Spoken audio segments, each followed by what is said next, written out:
vaadake, ma vabandan, mul on hääl ära, aga ma ei saanud seda raamatu tutvustamist kusagile enam edasi lükata. Aga tänased kogumikud võib-olla ei vajagi nii palju tutvustamist kui meenutamist. Ja mina tahangi teile meenutada, et meil on maailma kõige kuulsama muinasjutu kirjaniku Hans Christian Anderseni muinasjutte lausa 2 nii mahukat raamatutäit. Olete lugenud neid? Väike merineitsi ilmus 1987 ja 1996. aastal Lumikelluke. Anderseniga on niisugune vigur. Arvatakse, et Andersen on kõik need lood kirjutanud lastele.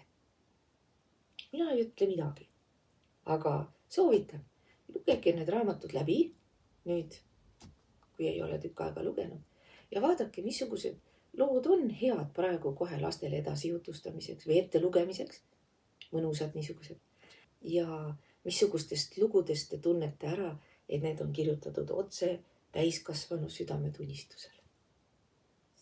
Kas te teate, kes esimesena tõlkis Anderseni muinasjutu eesti keelde ja mis aastal see juhtus? 1866 ja tõlkijaks, eestindajaks oli Liidia Koidula, kes vahendas neid lugusid muidugi üle saksa keele. Neid tõlkijaid oli hiljem teisigi, nimetaksin ära ka Anna Haavat, aga temale kriitika heitis ette liigset keelelist modernsust.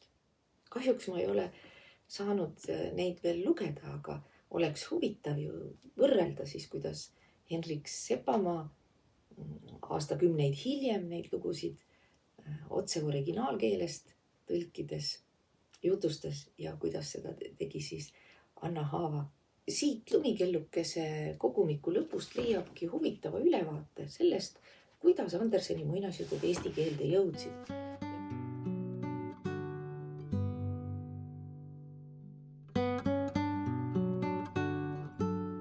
Head lugemist teile, eriti sellel nädalal. Need pühad ja Anderseni muinasjutud kuidagi sobivad imehästi kokku. Üks väike soovitus on, kui tunnete, et liigne kurbus võtab võimust, siis jätke katki. Siis natukene vahet ja järgmisel päeval jälle.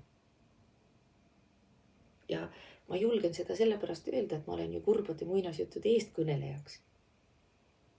Mulle väga meeldivad kurvad lood ja ma olen isegi mõnikord ise kurb, et neid nii vähe jutustatakse ja lastele jutustatakse neid nii vähe, sest me peame saama ka seda kurbust turvalises olukorras läbi elada. Aga kirjaniku kurbus ja rahvajutu kurbus, need on erinevas kaalus. Isegi siis, kui kirjanik on kasutanud oma loo loomisel rahvajuttu.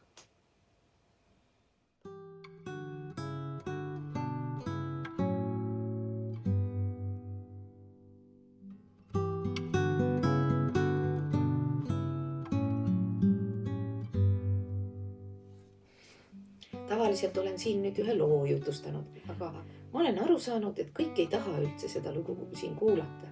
Ja sellepärast ma lõikan nüüd selle filmijupi siin katki ja kes tahavad lugu kuulata, siis need saavad lugu kuulata eraldi. Ja ongi kõik. Ilusat päeva ja ilusat pühade aega.